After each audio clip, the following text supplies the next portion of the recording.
people, their lives are changing. We're flying high, creating a complaint-free world. No more, no more complaining. People, their lives are changing. We're flying high, creating a complaint-free world. No more.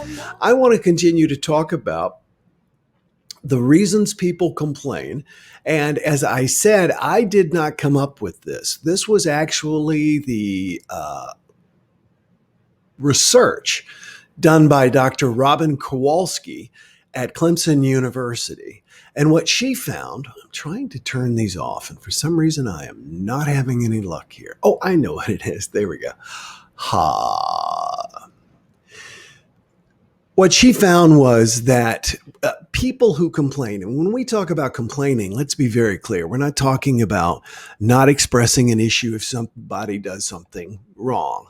I tend to order a drink with a lemon in it, and it's the same drink that most people order with a lime. And so I often get it incorrectly. And where was I going with that? Maybe I shouldn't drink. Oh, I know. People complain. It's so often because the server always blames it on the bartender. Well, I told them that I wanted this. People complain to excuse their poor performance.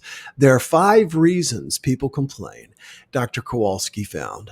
And I use the acronym GRIPE to remember them. GRIPE. We'll get to the E tomorrow. Or actually, we're up to the E today.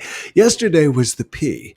Power. So it stands for get attention, remove responsibility, inspire envy.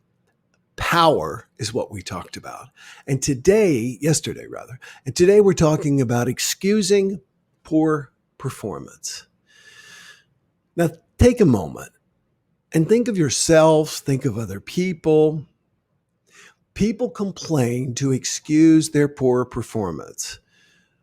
I know a woman who would often forget to turn in her daily reports. She was working from home and she still had to do daily reports.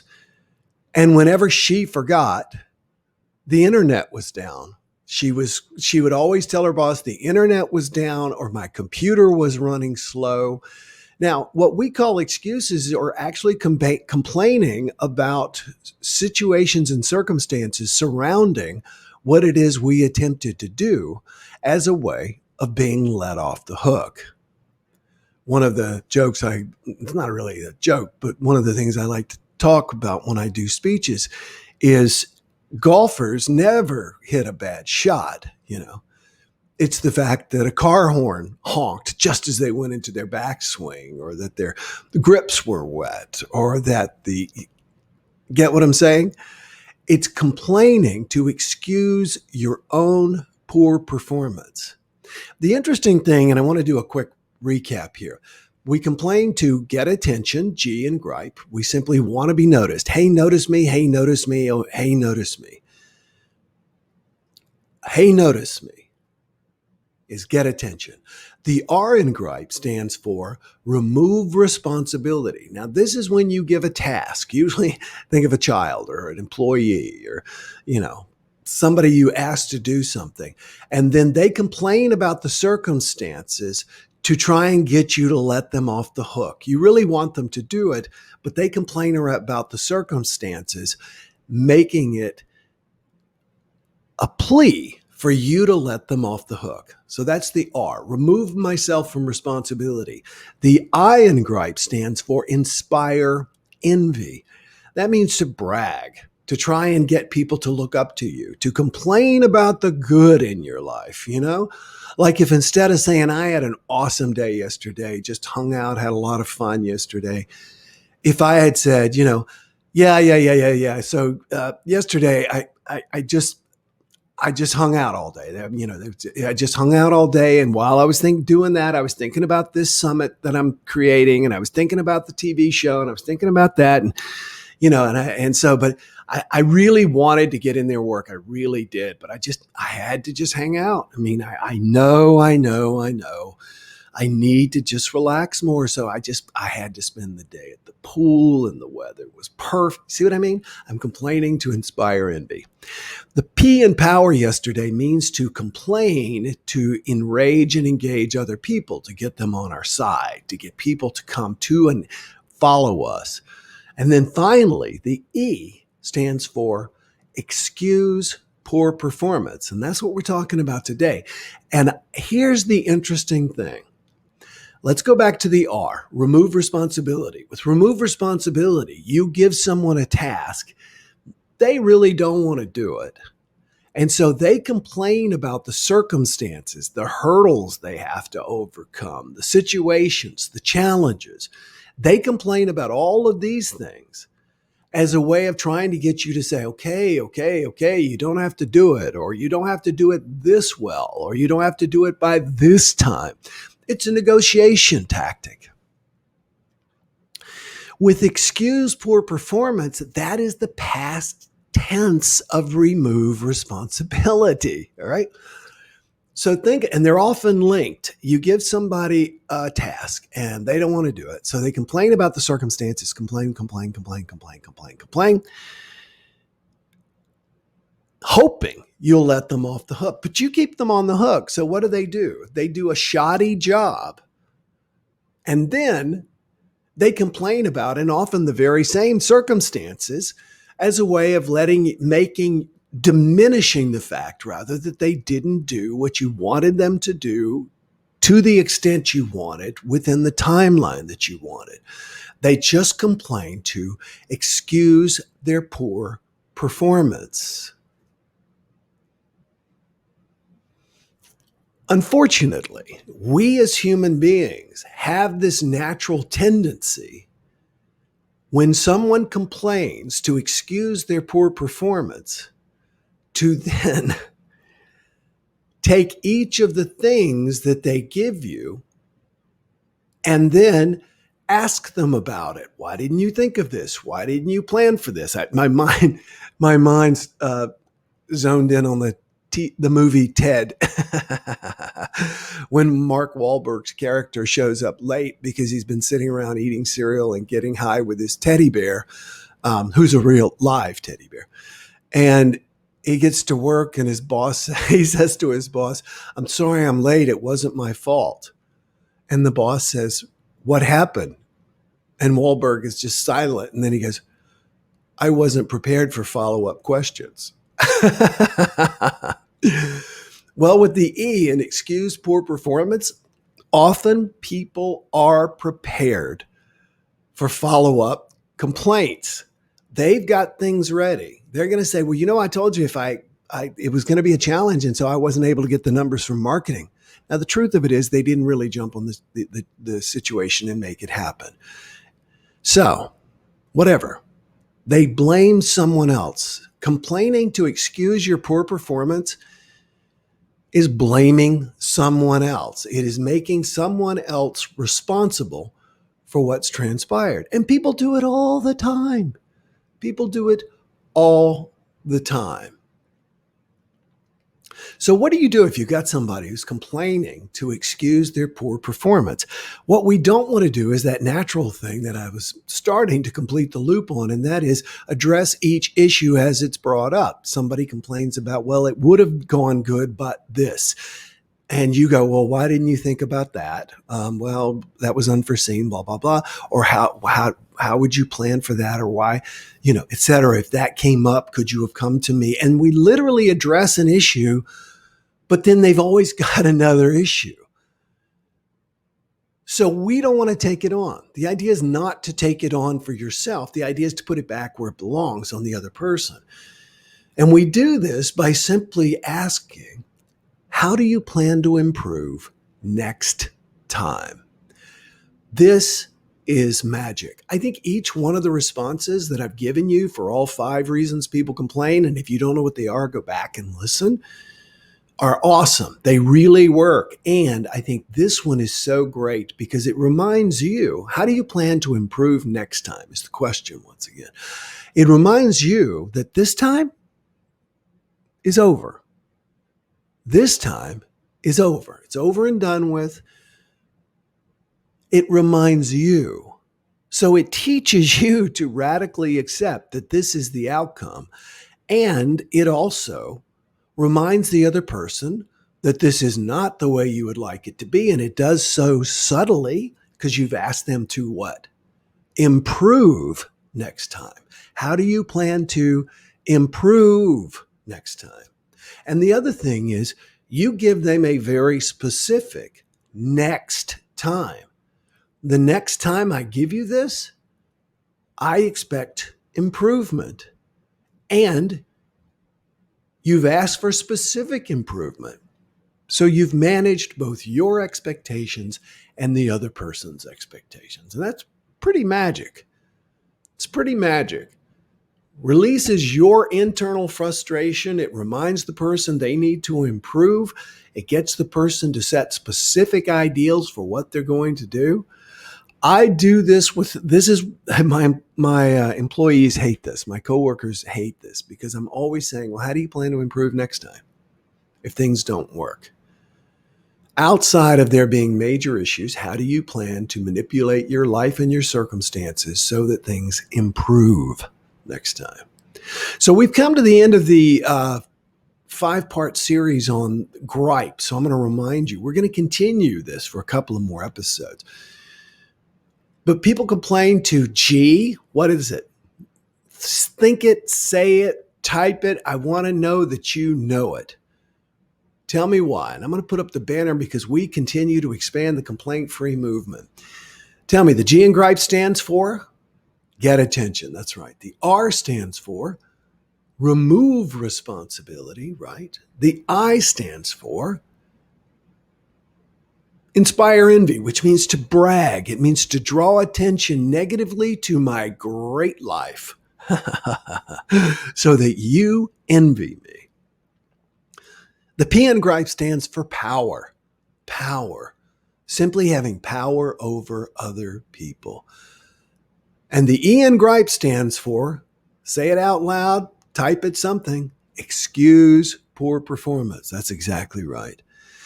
Keep these things in mind when you hear people complain about something. Whenever you're talking with something and you're like, wow, okay, that person is just trying to get attention. And it's not your place to fix everybody. But what happens is rather than feeling that normal resentment, which I've covered several times in this series, that normal resentment that we feel for someone complaining, we contextualize it and we go, oh, well, the person's just trying to get attention. That's all. Or, I see, they're bragging. They're trying to inspire envy. Okay, I can react to that or not. I can feel brag. I can feel like, feel like brag. You know what I mean. I can feel envious of this person if I choose to or not. And since I said choose to or not, this is your opportunity to click share. I know that David was the first one to share today. He shared before we really even got into the meat of the matter. So that's what I'm asking you to do now. Click share. That expands our audience and it helps us build this positive community. Why? You click share. Somebody happens to watch this. They look at this and go, who is this guy? And they happen to watch a little bit. And then they go, what is this complaint-free movement thing? And then they get their complaint-free bracelet. And then they watch the free videos that come with it. And then they look at the ebook. And before you know it, they're beginning to switch their bracelet. They're beginning to complain less. The thing that astounds me is not that 14 million people have taken this challenge.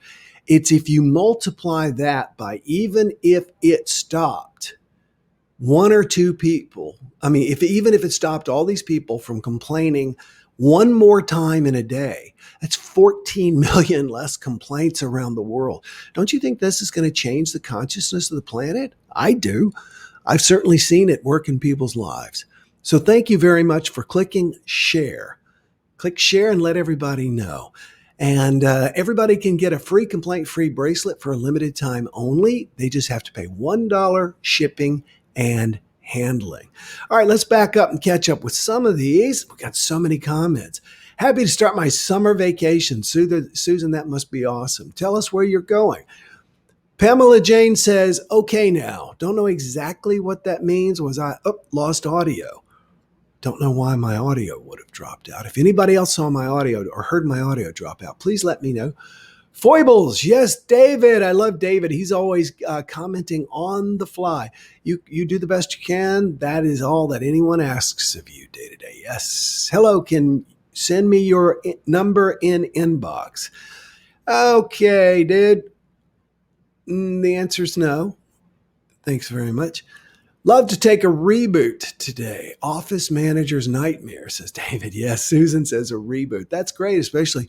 Please give me remote. All right, we are moving right along. Friend used to say to me, "Don't give me excuses, give me reasons." Yeah, I had somebody, a group the other day that I spoke to. I did a virtual speech for, and I'm actually going to do a live Q&A today or tomorrow. One of the vice presidents says that you can complain to me anytime you want about anything you want. The price of every complaint is one solution. You have to give me a solution after or before or during your complaint. Speak round words, not cactus ones. There you go, Mary. I like that.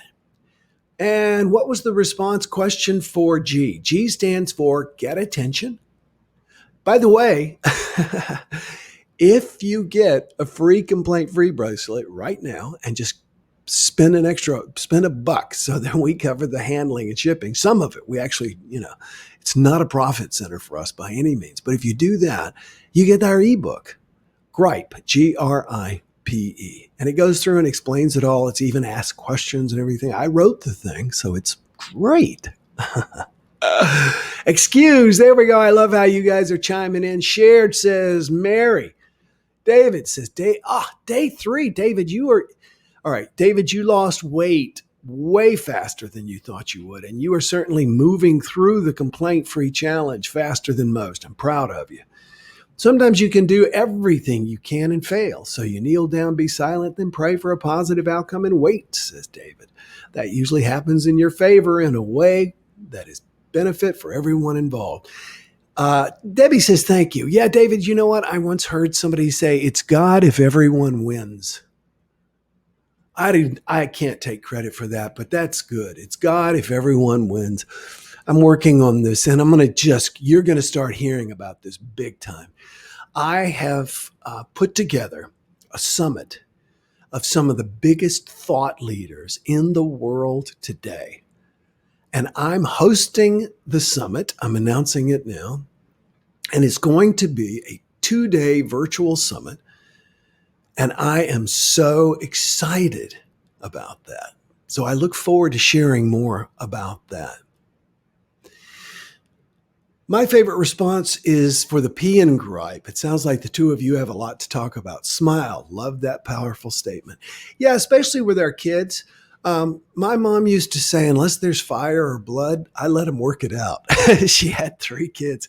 She's like, unless there's fire or blood, I let them work it out. And what was interesting was I was the middle kid, but I was by far the biggest one. So if anyone was going to assert his dominance and will, it was me. David says, we hear you loud and clear. Awesome, dude. Thanks for this. My pleasure. Paul McCartney used to say, we can work it out, so no need for complaints. I heard that. Tamara says, hey, Tamara, good morning. Linda says, hello. All right, here's your song for the day. Everybody going to take my challenge? Song of the day. I want everybody to listen to it. Now, the reason, by the way, I would play these songs for you, but it would strip the audio. The Facebook would strip the audio. They had these spiders that go through and literally know all the copyrighted music, and they strip the audio or drop the post. YouTube's the same way. And people go, oh, that's terrible. Can't believe, why can't you use song? I'll tell you why. I once had somebody hire me to come and speak in Indonesia. And when I got there, they said that they had gotten a copy of my book and had someone reprint it, hundreds of copies, which they sold simply because it was too hard to get the books from the United States. That's not right. That's not ethical. So I'm totally down with it. Anyway, song of the day. You ready for this? Hopefully you'll love it or it'll grow on you. Song is Say Yes. This is a DJ. out of the West Coast by Wax Taylor. And I think there may be two X's. That's right, David. It is copyright infringement, total copyright infringement. Yeah, and most people don't understand it. I had a wonderful woman email me, write me over and over because she had done illustrations for my book, To You Love God, which is 365 days. And this woman had done 365 illustrations and wanted to put the two together. And it was really sweet of her. And had she asked me before, then I could have explained to her that when you write a major book, you don't own the rights anymore. Your publisher owns the rights. And they're not going to allow something like that. That's just not the way it's done. So anyway, yeah, copyright infringement. Look, watch if you complain to excuse your own poor performance. Your self-esteem increases when you tell the truth, even when you tell the truth about something you messed up, you didn't do well with. It's not easy. That's not an easy thing for me. I promise you. But I also promise you, the more you do it, the more you live in integrity. Don't complain about stuff you could have done or whatever. And hold people to integrity. Hold people to integrity. Hold them to integrity when they try to excuse their poor performance. Just the easier your life goes. Thanks, everybody, for your participation. Thank you to those of you who click share.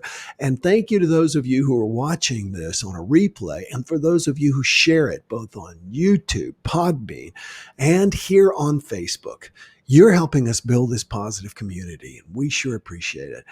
Teddy and I'll see you in the morning. Till then, enjoy today. Remember, the song is Alexa, play Say Yes by Wax Taylor. Here's Say Yes by Wax Taylor featuring ASM on Amazon Music. See you tomorrow. No more complaining. People, their lives are changing. We're flying high, creating a complaint-free world. No more complaining. People, their lives are changing. We're flying high.